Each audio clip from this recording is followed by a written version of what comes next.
다음 날 아침, 저는 임지 빌딩으로 향했습니다. 청소부인 척, 건물 안으로 들어가기 위해서요.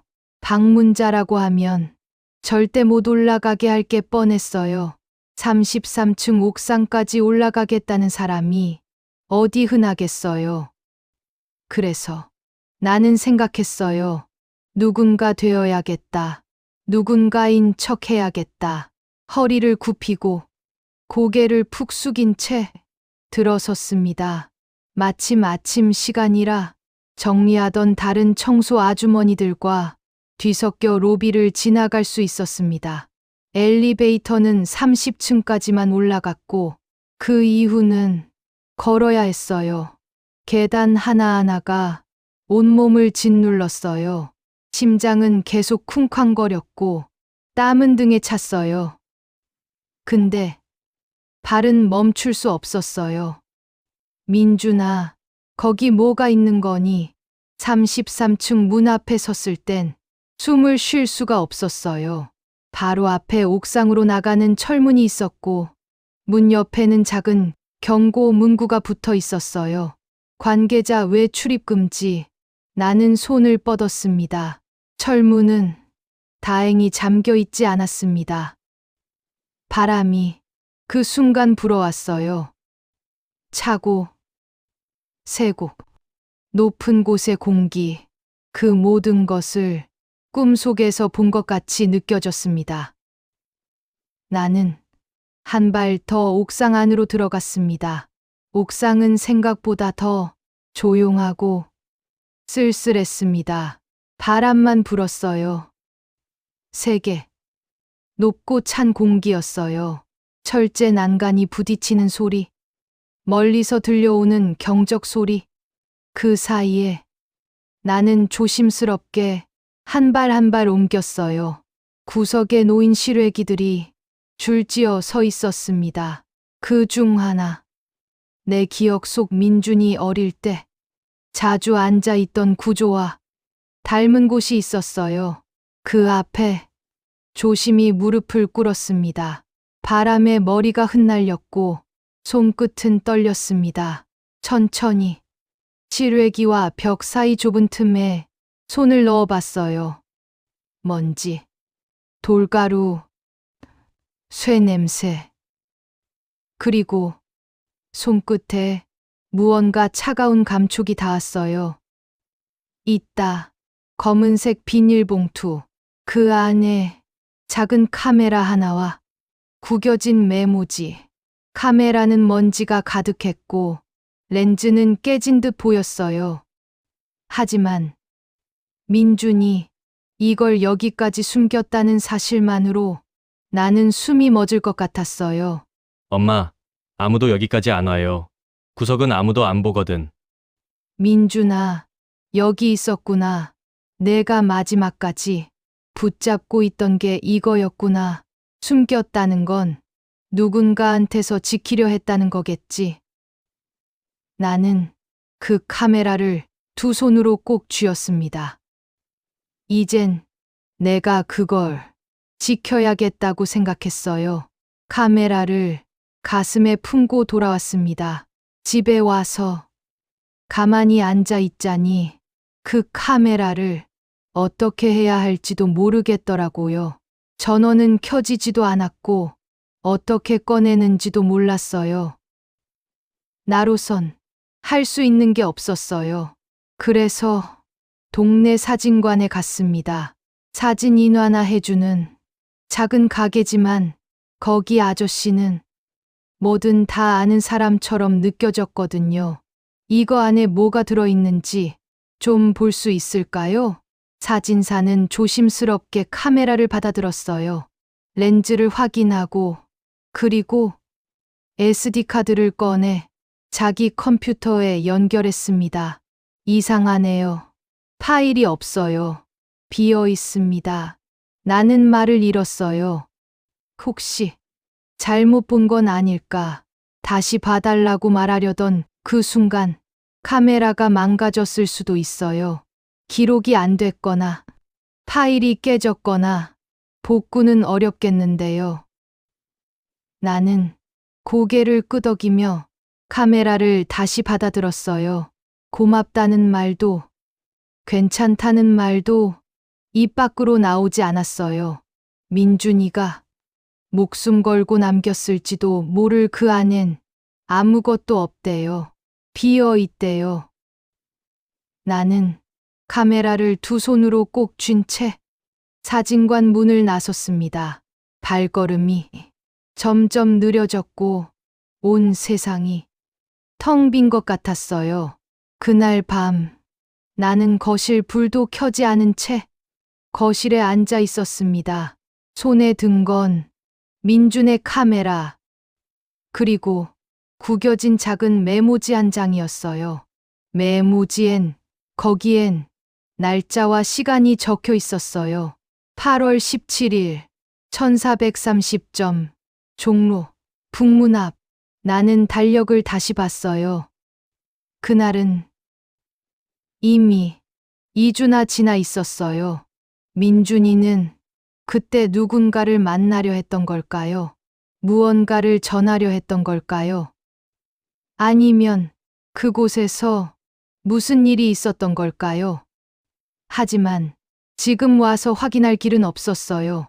그 시간이 지났다는 이유만으로 모든 게 닫혀버렸어요. 늦었구나. 나는 두 손에 쥔 그 모든 걸 박스에 넣어버렸습니다. 카메라, 구겨진 메모지, 마지막 남은 가능성. 박스를 닫고 한참 동안 그 자리에 멈춰 있었어요. 눈물이 나지 않았어요.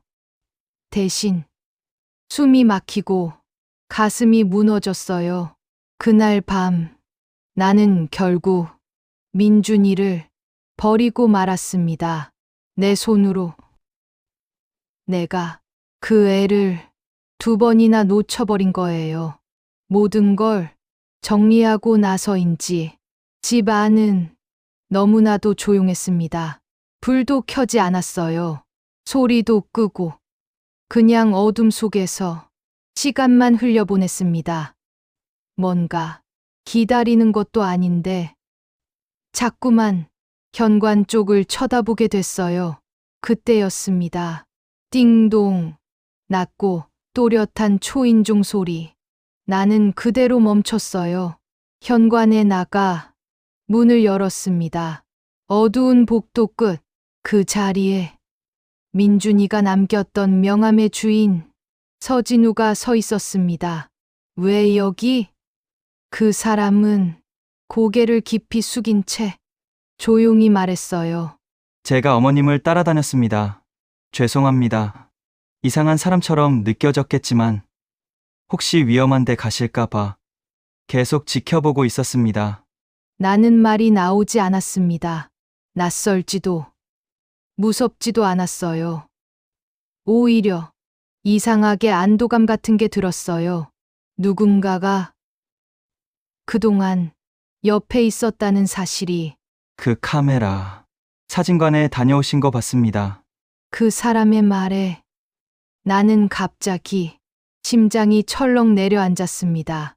이 사람, 민준이의 마지막을 지켜보고 있었던 또 다른 사람이라는 게 그제서야 느껴졌습니다. 거실 불을 켰습니다. 오랜만에 따뜻한 불빛이 집 안에 번졌어요. 테이블엔 민준이 쓰던 머그잔에 따뜻한 차를 따라 서진우 씨 앞에 내놓았습니다. 말을 꺼내기까지. 둘 다 한참을 말없이 있었습니다. 도대체 무슨 일이 있었던 건가요? 서진우 씨는 두 손을 무릎 위에 놓고 한참 고개를 숙인 채 숨을 고르더니 조용히 입을 열었습니다. 그날 저는 민준이랑 같이 있었습니다. 정확히는 함께 그 건물을 나왔어요. 나는 숨을 멈췄습니다. 그 사람이 민준의 마지막을 정말로 함께 했던 겁니다. 민준이는 자기 목숨이 위험하다는 걸 알고 있었어요. 그래도 어딘가에 남겨야 한다고 했습니다. 진실을요. 서진우 씨의 목소리가 떨렸습니다. 나는 민준이가 그렇게까지 위험한 진실을 혼자 감당하고 있었단 걸 그제야 실감했어요. 제가 끝까지 같이 있어주지 못했습니다. 민준이를 그날 밤 혼자 보내버렸습니다. 나는 고개를 들 수 없었습니다.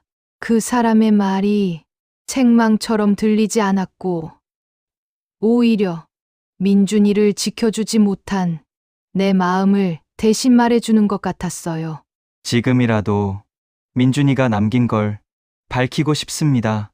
서진우의 말에 나는 고개를 천천히 끄덕였습니다. 혼자가 아니라는 걸 이제야 알았어요.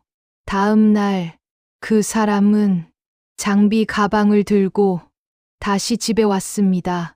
카메라 복원이 가능할지 나로선 아무것도 몰랐지만 그 사람의 손놀림은 조심스러웠고 그리고 진심이 느껴졌어요.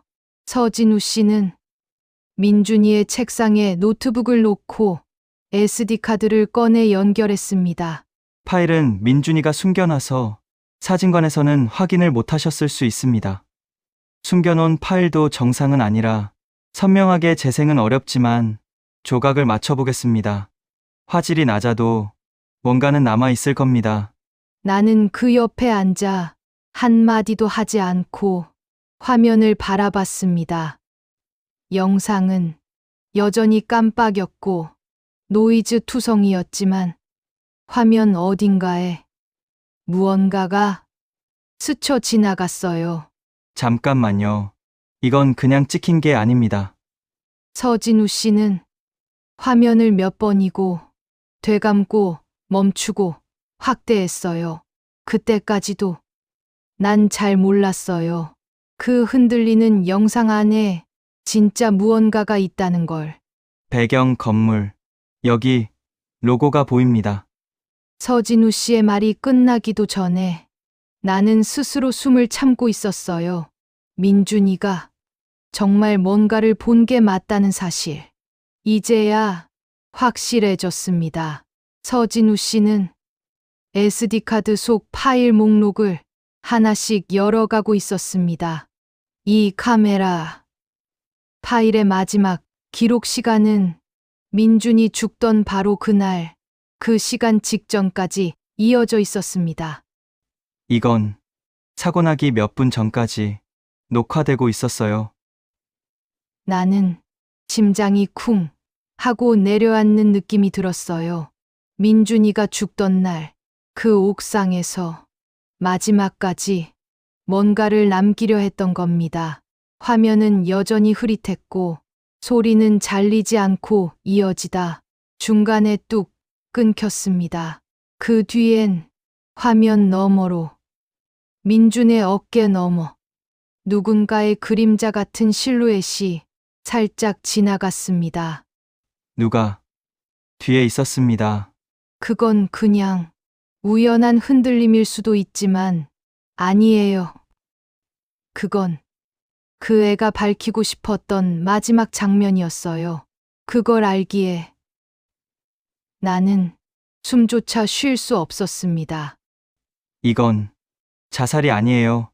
민준이는 죽기 직전까지 기록을 하고 있었습니다. 이건 증거입니다.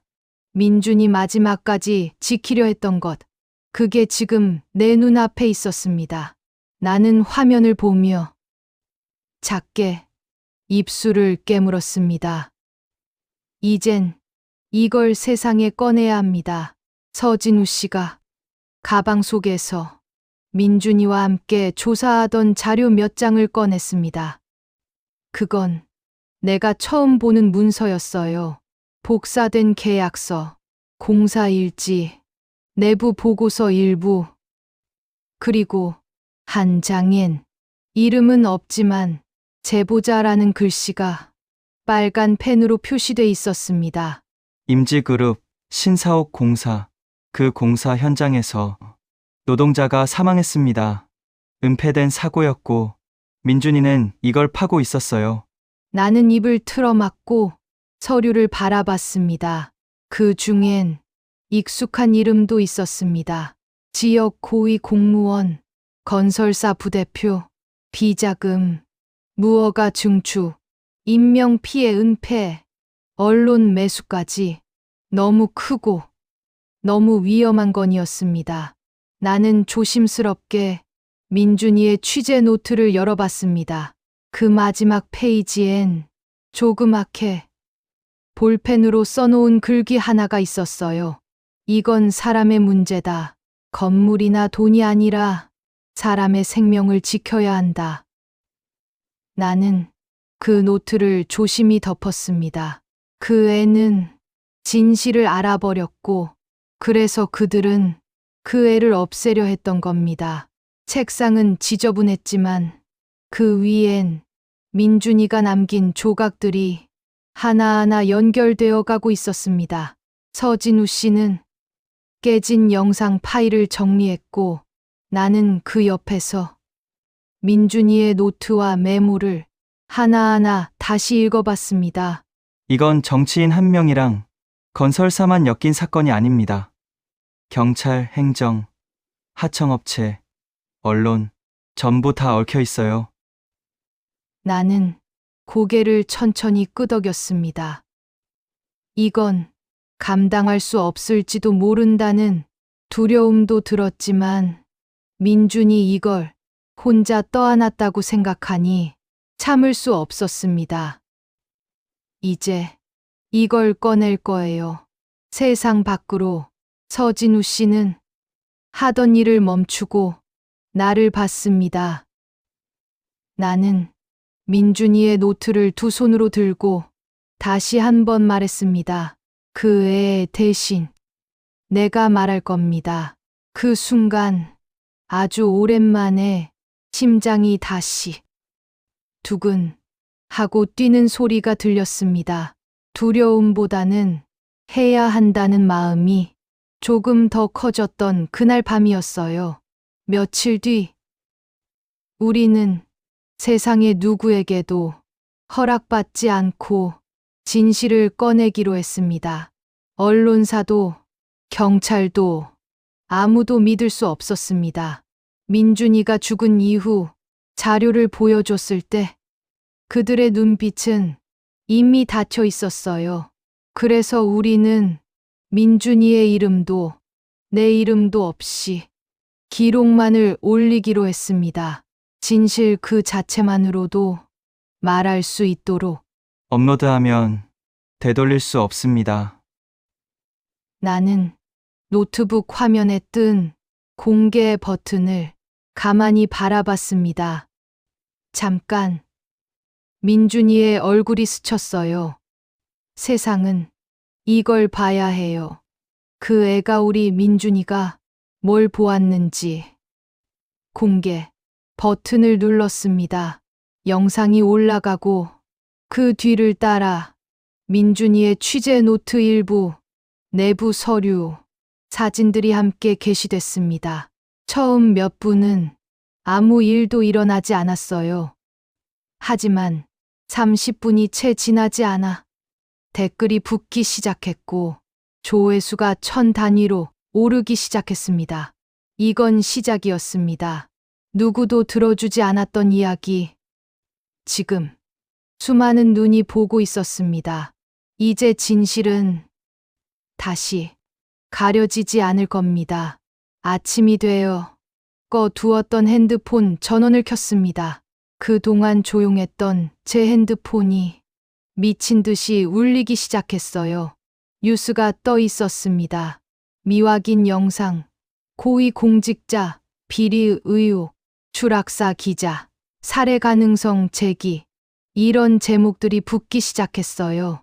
조회수는 몇 시간 만에 수십만을 넘었고 SNS에는 해시태그와 짧은 요약 영상들이 끝없이 공유됐습니다. 나는 스마트폰 화면을 바라보다 가만히 손을 내려놨어요. 기쁘다기보다 사실 두려웠습니다. 이제는 그들도 가만히 있진 않을 테니까요. 이제 그들도 움직이겠지요. 그 애를 지우려 했던 그 손들이 문득 어떤 기억이 떠올랐습니다. 민준이가 죽은 후 경찰서 앞에서 나를 조용히 불러냈던 경찰 관계자. 이 정도에서 덮고 가시죠. 안 그러면 어머님만 더 힘들어집니다. 그날 들었던 그 말이 마치 예고처럼 들렸습니다. 지금부터가 진짜였어요. 숨기려는 자들과 꺼내려는 자들의 싸움. 하지만 나는 더 이상 물러나지 않을 겁니다. 그 애를 보냈던 날처럼 가만히 앉아 있진 않겠습니다. 그날 오후였습니다. 초인종 소리에 인터폰을 확인해 보니 문 앞에 서 있던 건 기자가 아니었습니다. 현관 앞엔 20대 청년 한 명이 작은 종이백을 들고 머뭇거리며 서 있었어요. 저는 조심스레 문을 열었습니다. 이 영상, 저희 가족이 다 같이 봤습니다. 어머님, 진짜 대단하세요. 아드님이 밝히시려고 했던 진실 꼭 지켜낼게요. 청년은 종이백을 조심히 내려놓고 고개를 숙인 뒤 뛰듯이 떠났습니다. 백 안엔 따뜻한 두유와 직접 쓴 짧은 편지가 들어 있었어요. 창문을 열어보니 집 앞엔 카메라를 든 기자들도 있었지만 그 사이사이 플래카드와 촛불을 든 시민들도 조용히 서 있었습니다. 진실은 지켜야 한다. 정의로운 기자 김민준, 정의는 멈추지 않는다. 세상이, 모든 국민이 지켜보고 있었습니다. 그 애가 했던 말을 기억해주는 사람들이 생겼습니다. 경찰은 갑자기 연락을 해왔고 재수사를 검토하겠다는 형식적인 발표도 냈습니다. 하지만 나는 그보다 더 확실한 걸 느꼈습니다. 이제 아무도 이 이야기를 지울 수 없게 되었다는 것. 이제는 나 혼자가 아니었습니다. 민준이도 혼자가 아니었어요. 그 아이가 남긴 진실은 지켜질 겁니다. 지켜져야만 해요. 그날은 참 이상하게 따뜻한 날이었습니다. 바람도 부드럽고 햇빛도 눈부시지 않게 내려앉았어요. 그 애가 좋아했던 딱 그런 날씨였어요. 나는 민준이의 이름이 적힌 묘비 앞에 조심스럽게 앉았습니다. 가만히 손을 얹고 한참 동안 아무 말도 하지 못했어요. 이젠 됐어. 민준아, 사람들이 내 얘기를 믿기 시작했어. 네가 밝히려고 했던 그 진실, 끝까지 함께 지키겠다는 사람들이 생겼어. 이제 내 이름을 부르고 있어. 나는 작게 웃으면서 내가 남긴 수첩 한 장을 꺼내 곁에 내려두었습니다. 내 마음에 작은 구멍 하나가 조용히 메워지는 기분이었어요. 그 애가 이제 편히 눈 감을 수 있겠다. 그런 생각이 들었습니다. 그리고 나도 다시 걸어갈 수 있을 것 같았어요. 안타깝게도 모든 게 해결된 건 아니었습니다. 경찰의 수사는 여전히 자료 보완 중이라는 말만 반복하고 있었고, 그날의 진실은 아직도 누군가의 손에 가려져 있었어요. 하지만 예전과 달라진 게 있다면 이젠 나 혼자가 아니었습니다. 비슷한 일을 겪은 또 다른 사람들, 잊히지 않으려 말을 꺼내기 시작한 사람들, 그리고 그들을 지켜보는 시민들까지 작은 모임이 만들어졌고, 그 안에서 나는 다시 사람들과 마주 앉기 시작했어요. 누구 하나쯤은 목소리를 내야 하잖아요. 그게 그 애가 했던 일이니까요. 서진우 씨는